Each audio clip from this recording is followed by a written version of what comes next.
आता जिल्ह्याचे ज्येष्ठ नेते माजी खासदार माजी आमदार भास्कररावजी पाटील खतगावकर यांच्या हस्ते या ठिकाणी झालेलं आहे. माझ्यासोबत उपस्थित या मतदारसंघाचे माजी आमदार सुभाषरावजी साबणे, जिल्ह्याचे अध्यक्ष शिवराज पाटील होटाळ, तालुक्याचे अध्यक्ष आमचे राहुल देसाई, जिल्ह्याचे महाराष्ट्राचे सरचिटणीस दिलीपरावजी धर्माधिकारी, लक्ष्मीकांत पदमवार अनेक सहकारी मंडळी यांच्या साक्षीनं आज या ठिकाणी राष्ट्रवादी कार्यालयाचं उद्घाटन या ठिकाणी झालेलं आहे. सर्वप्रथम दीपावलीच्या निमित्तानं सर्व बंधू आणि भगिनींना माझ्या वतीनं आणि राष्ट्रवादी काँग्रेस पक्षाच्या वतीनं ते खूप खूप शुभेच्छा. योग चांगला आहे. आज दोन कार्यालयाचं उद्घाटन देगलूरमध्ये होते. एक मार्खेलला व्यंकटराव पाटील भोजेगावकर, एक देगलूर शहरामध्ये याचं आता उद्घाटन झालेलं आहे. राष्ट्रवादी काँग्रेस पक्ष मोठ्या प्रमाणामध्ये आता झेप घेतोय. नांदेड जिल्ह्यातला नंबर 1 चा पक्ष म्हणून येणाऱ्या काळामध्ये राष्ट्रवादी राहील असा विश्वास मला आणि माझ्या सर्व नेते मंडळीच्या मनामध्ये निश्चितपणानं आहे.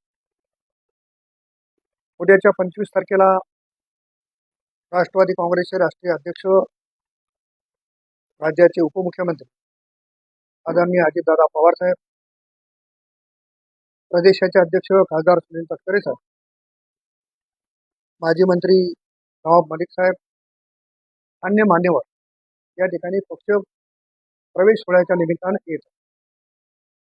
आपण जर यापूर्वी बघितलं तर आदरणीय दादांचा 3 वेळेसचा प्रवास किंवा 3 वेळेसचे दौरे नांदेड जिल्ह्यामध्ये झाले. त्यामध्ये पहिल्यांदा माजी आमदार मोहनरावजी हंबर्डे आणि इतर मान्यवरांचा प्रवेश झाला. त्यानंतर आदरणीय खतगावकर साहेब, माजी आमदार आमचे सहकारी ओमप्रकाशजी पोकरना आणि त्यांच्यासोबत शेकडो पदाधिकाऱ्यांचा प्रवेश त्या ठिकाणी झाला.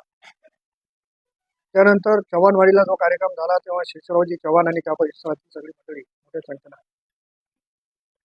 याशिवाय माजी आमदार अविनाशरावजी राठे पदाधिकाऱ्यांचं त्या ठिकाणी स्वागत.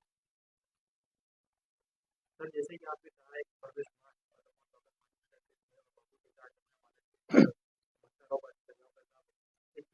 अच्छी मजबूत आपके साथ आए हैं, तो आपके ऊपर क्या?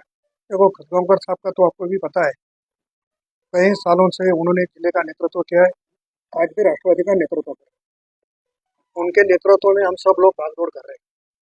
आने वाले समय में नगर पालिका के अध्यक्ष, माजी अध्यक्ष लक्ष्मीकांत साहब पदमवार हो, हमारे सहयोगी बालाजीराव टेकाळे और अन्य सारे पदाधिकारी दादा के उपस्थिति में प्रवेश करने जा रहे हैं.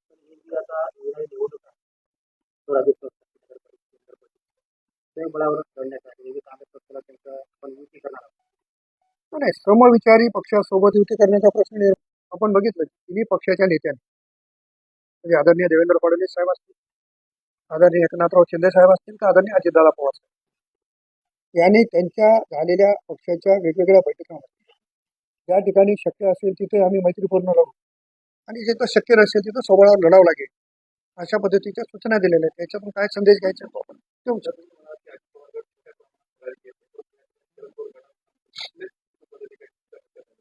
असं होणारच आहे ना. ते जेव्हा पक्षांतर होते तेव्हा कुठल्या ना कुठल्या पक्षातले लोक कुठल्या पक्षात जातात. नवीन येणारे कार्यकर्ते हे फार कमी प्रमाणात राहतात. त्याच्यामुळं यांची नाळ राष्ट्रवादी काँग्रेसशी जुळलेली आहे आणि त्याच्यामुळे मोठ्या पवार साहेब आपण छोट्या पवार साहेब होणार एवढाच.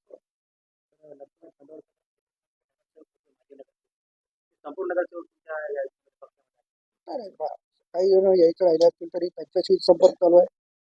माझ्या स्तरावर मी बोलतो, खतगावकर साहेबाच्या स्तरावर ते बोलत आहेत, साबणे साहेबाच्या स्तरावर ते बोलत आहेत, पदमवार सहकारी प्रयत्न करत आहेत.